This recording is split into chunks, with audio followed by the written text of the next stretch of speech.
See kanal räägib perekonnast, kes tunneb rõõmu lühikestest ja pikkadest matkadest. Peaaegu igal pool on meiega kaasas ka meie veel üsna noorevõitu tütred. Võimalusel püüame ka välitingimustes kokates põnevaid retsepte katsetada. Soovitame häid reisisihte lähemal ja kaugemal Euroopas. Sekka võime degusteerida ka natukene õlut. Et eemalt näeb olukorda teinekord pareminigi, leidub kõigest ka mitmed droonikaadreid. Arvi nime kannab meie Respost ostetud minikaravan, millega reisime juba 4. suve. Kuid teinekord käime väljas ka talvel. 2022. aasta suvel käisime oma minikaravan Arviga iga-aastasel Eurotripil. Kõige rohkem aega veetsime Tatra mägedes. Olime teel lausa 5 nädalat ja magasime kõik ööd kämpingutes. Kui plaanid ka ise sarnast trippi, leiad siit kindlasti väärt reisisoovitusi või siis sõbralikke hoiatusi, et kuhu ei tasu minna. Kui nähtu tekitab ka sinust soovi endale minikaravan hankida, siis mine respo.ee kodulehele, vali sealt endale meelepärane haagis välja ja tellimust kinnitades kasuta koodi ARVITRJET. See kood annab sulle kohe 100 eurose soodustuse.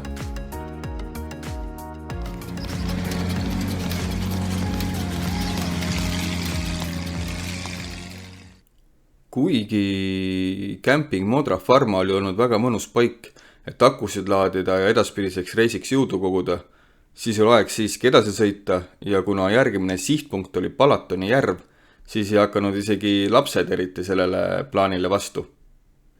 Üks suuri eeliseid pisikese haagisaga reisimise puhul on see, et ööbimiskohti üldiselt broneerida pole vaja. Kuhugi nurka ju ikka mahub. Aga kas ikka mahub? Kõik oli teisiti Palatoni kämpingutes. Õigepea selgus, et kohti ei ole või siis need on väga kallid. Ütleme 60 eurot öö eest. Siiski saime ennast pressida ühte maru suurde kämpingusse nimega Sello. Aga ka seal oli meile ruumi vaid 3 ööks. Kämpingust Modra tulnuna oli tunne, nagu oleks sattunud vanaema juurest maalt Lasnamäele. Kuigi rahvast oli nagu murdu, siis õnnestus meil siiski saada pigem privaatsema poolsem kohake. Tuleb tunnistada, et nende 3 päeva jooksul me kämpingu alal palju just aega ei veetnud.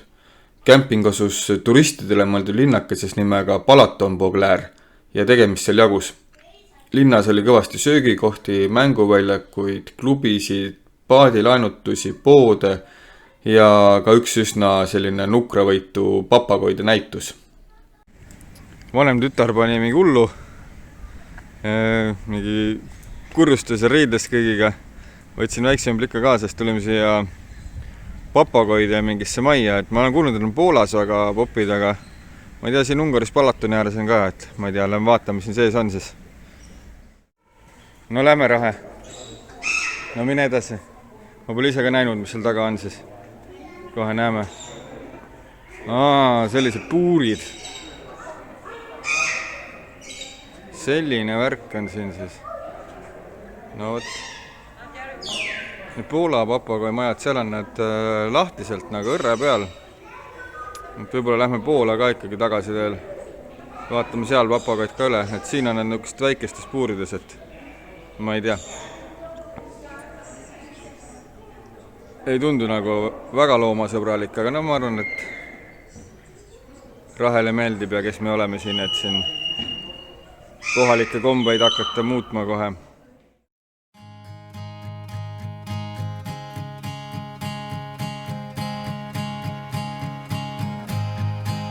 Päev muutunud ööks, said kingad tööd, nüüd muud kui noolid, paaris juurde jooki, nagu Rooma ja mööda maad. Lebadi ja aru ei saa, et juhtuda võib kõike, kas kaitseb sind keegi, keegi, keegi, keegi. Juhtuda võib kõike, kas kaitseb sind keegi, keegi, keegi, keegi. Ole mu kaitse, hingen sa, mu õnnetus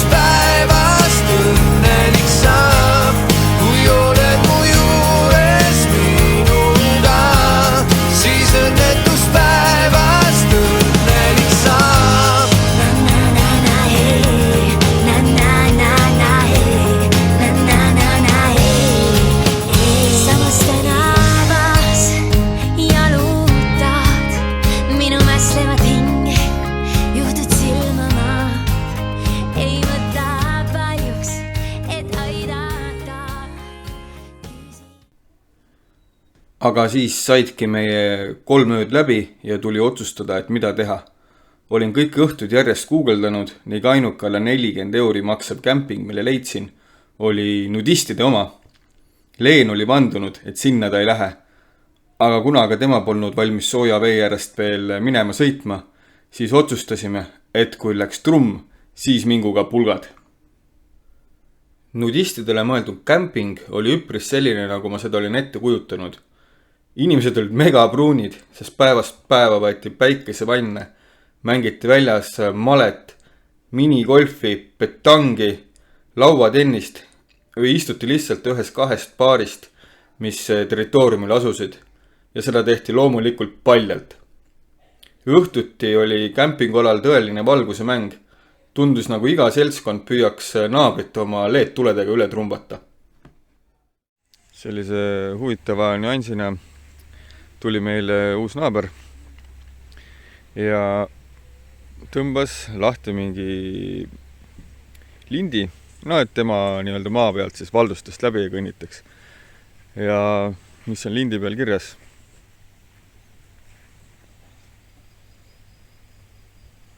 Et jah, nudiste on siis igas ametis. No nii, kell on praegu 6:30, kui ma seda filmin. Inimesed kõik veel magavad. Mõni juba liigub, aga et siin filmida ei tohi, näed, et inimesed peale jäävad. Aga see on see põhiline siis päevituskoht. Et saate netist ise YouTube'ist vaadata videot, seal on mingid droonivideosid ja asja sellest ülevalt vaates. Aga nagu kujutate ette, siin päevasel ajal on siis rahvast täis kõik. Inimesed võtavad päikest, ujuvad. Luiged ümber ringi. Praegu see vesi on niisugust imelikku tooni, aga sest päikest veel ei ole. Kui päike välja tuleb, siis on kõik ilus sinine. Et selline kämpa siis jah, et ütleme, et selline uus põnev kogemus.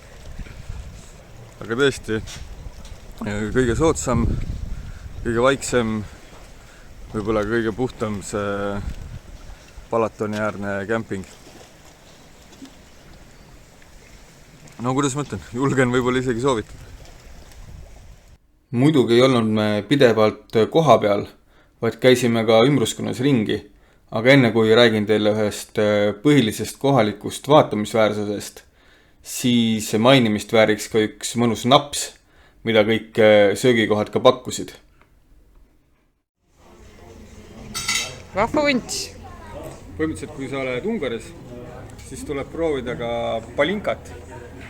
Et mis palinka on? Palinka on, öeldakse, et see on puuvilja brändi. Ja seda võib juua nagu šotina või siis juua mekutades. Mina, kuna võtsin selle suure variandi, siis ma arvan, ma mekutan. Ja kusjuures ta on 65 kraadi ja seda juuakse üldiselt soojalt. No nii, et tervist. 65 kraadi või? 65 kraadi. What the fuck? Olgu!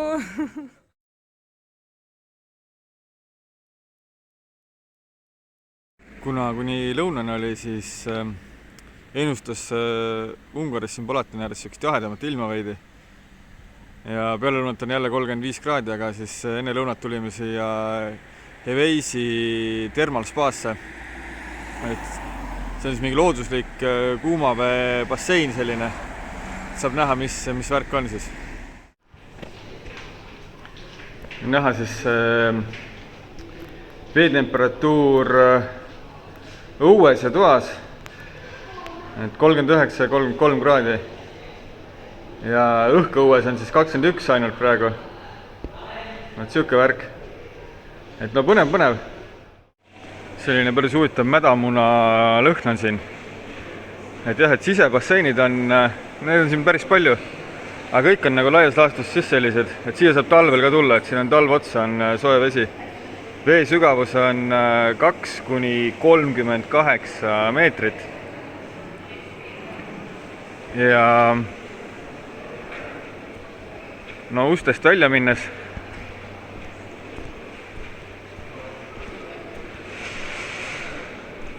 väljas on siis selline värk. Igal pool on väga soe vesi. Inimesed lihtsalt logelevad nende pantoonidega. Pantooni laenutus oli vist 3 tundi on mingi 1,5 eurot. Ja võib enda omaga ka tulla. Ja mis siin ikka, siin on niisugused paar kohvikuid asju ka. Igal pool maksad selle käepaelaga pärast välja minnes tasud siis, mis sa oled siin kasutanud. No pull koht. Tore, et väljas liiga palav ei ole, muidu oleks siin natuke rõve, aga sellise 22 kraadiga 37 kraadisesse vette minna on väga chill. No kuidas on, Mirt? Kas meeldib? On lahe? Jaa, ja ma saan siin veel rõngad püüda. Vaadake! Äkki! Päris lahe. Siuke mõnus mädamuna lõhn on ümber ringi, jah?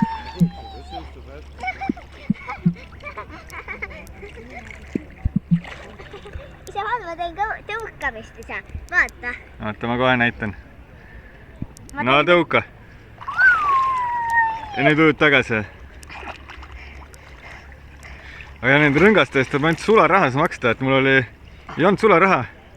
Ega maks raske oli kuidagi välja suruda, et euro eest saaks kuidagi anda seal. Et vist maksin 2-kordse hinna, aga vahet ei ole. Ilma rõngata ei ole lapsel siin ka midagi teha.